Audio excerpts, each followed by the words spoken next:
Halo semuanya, 26 April hari Minggu. Di Kiev, sekarang jam 11.38 pagi, Bitcoin diperdagangkan di harga 78.164 dolar. Jika Anda menonton video YouTube kemarin, saya menyebutkan bahwa penutupan CME hari Jumat ada di sekitar 78.100 dan zona ini adalah magnet.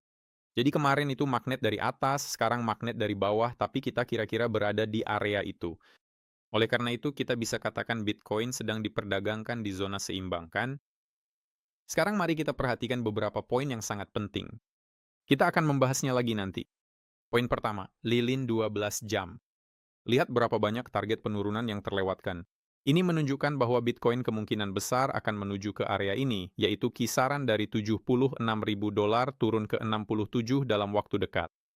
Tapi di saat yang sama, kita lihat tidak ada kondisi jenuh beli di sini. Sebagai pengingat, indikator bawah menunjukkan level jenuh beli atau jenuh jual, dan itu sudah ada pada lilin per jam. Ada sinyal jenuh beli yang kuat tepat di sini.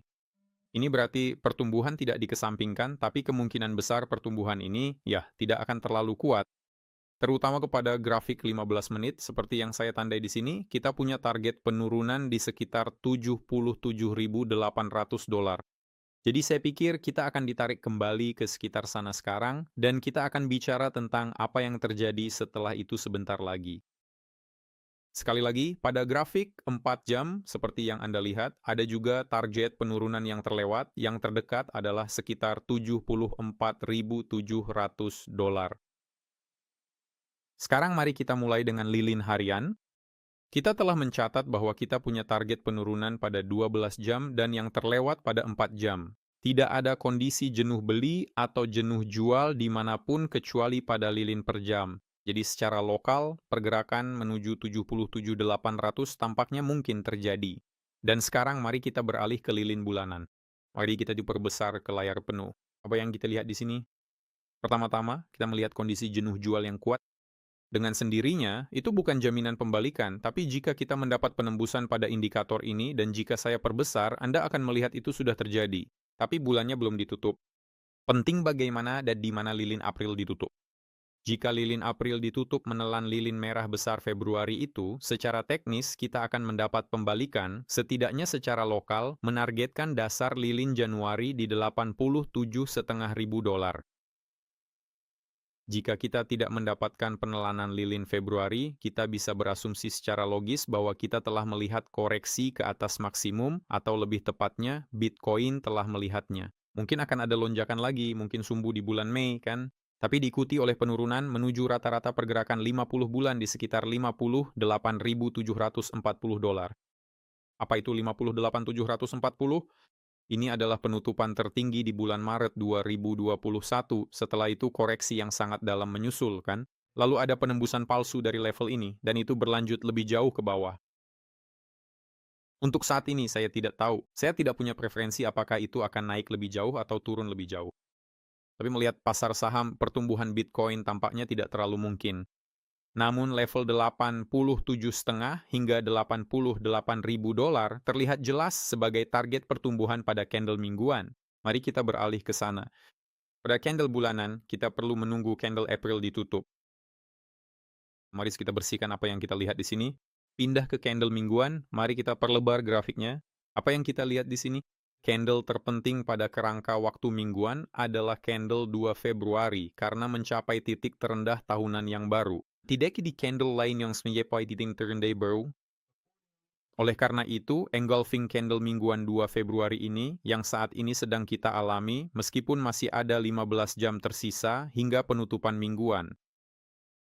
Jika terjadi engulfing, target pertumbuhan otomatis muncul di area basis candle merah minggu sebelumnya, yaitu sekitar 87.000 dolar, dan rata-rata 100 mingguan berada tepat di 87.700, jadi ini selaras dengan pertumbuhan pada candle bulanan menuju basis candle Januari.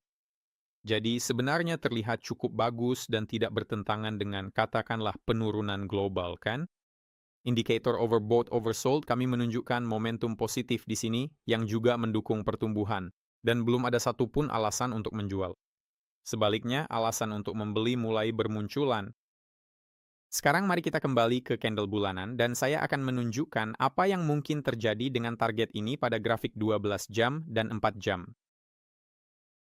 Mari kita asumsikan candle bulanan April menelan candle penurunan Februari, karena hanya dengan begitu kita mendapatkan alasan kualitas yang kuat untuk pertumbuhan menuju 87 atau 88 ribu dolar. Kita melihat engulfing ini di akhir April, tapi kemudian kita bergerak mencapai target penurunan pada grafik 12 jam dan 4 jam. Sekarang lihat di mana titik tengah candle April berada. 73 ribu dolar kan? Jadi ini koreksi yang sangat normal sebelum melanjutkan pertumbuhan untuk mencapai bagian tengah candle April dan kemudian menuju 87 ribu dolar.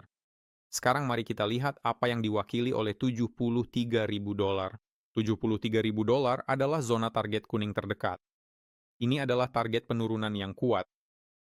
Nah, dan zona pada candle harian ini memperluas grafik harian berasal dari candle merah raksasa pada 5 Februari. Setelah itu kita melihat titik terendah 60 ribu dolar, tetapi hari itu sudah ditutup dengan candle hijau.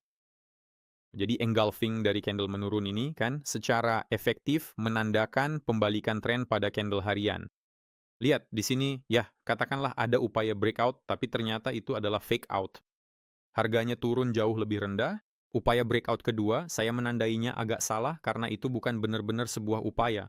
Kita hanya menyentuh candle ini dengan shadow-nya. Izinkan saya menandainya dengan tanda centang seperti ini sekali lagi. Hanya shadow yang menyentuhnya di sini, dan di sini terjadi breakout palsu, tapi kemudian turun jauh, dan upaya breakout kedua berhasil. Itu terjadi pada 13 April, tapi kita belum kembali ke level 73.165 ini. Dan izinkan saya mengingatkan Anda, ini adalah titik tengah dari badan candle bulan April. Dan karenanya, jika kita menuju ke 87 atau 88 ribu dolar yang dekat dengan rata-rata pergerakan 200 hari, logis untuk melihat pergerakan seperti ini ke bawah sini dan kemudian ke atas sana untuk mencapai target pada grafik 4 dan 12 jam dan kemudian lanjut lebih tinggi. Sekali lagi saya tidak tahu apa yang akan dilakukan pasar. Tidak ada yang tahu. Tapi analisis teknis menyarankan sangat bijaksana untuk menunggu penutupan candle mingguan, menunggu kondisi jenuh beli yang sinkron pada kerangka waktu yang berdekatan, lebih baik yang lebih tinggi. Jadi lihat, kita punya kondisi jenuh beli pada candle per jam, tapi tidak pada candle 15 menit, atau pada candle 4 jam atau 12 jam, yang berarti, ya, itu hanya sinyal jenuh beli yang terisolasi. Yang kita butuhkan adalah, katakanlah, candle harian dan 12 jam menjadi jenuh beli atau candle 4 jam dan 12 jam. Ini untuk memahami apakah pasar siap turun ke area 73 ribu dolar, di mana jika April menelan candle Februari, kita akan mencari titik masuk beli. Untuk saat ini, saya sarankan menunggu penutupan mingguan dulu dan kemudian penutupan bulanan. Tapi menurut saya peluang mencapai 87 atau 88 ribu dolar terlihat cukup realistis, tapi hanya setelah penurunan ke arah 73 ribu. Berlangganan ke saluran ini. Salam hangat dan cium sayang. Sampai jumpa lagi.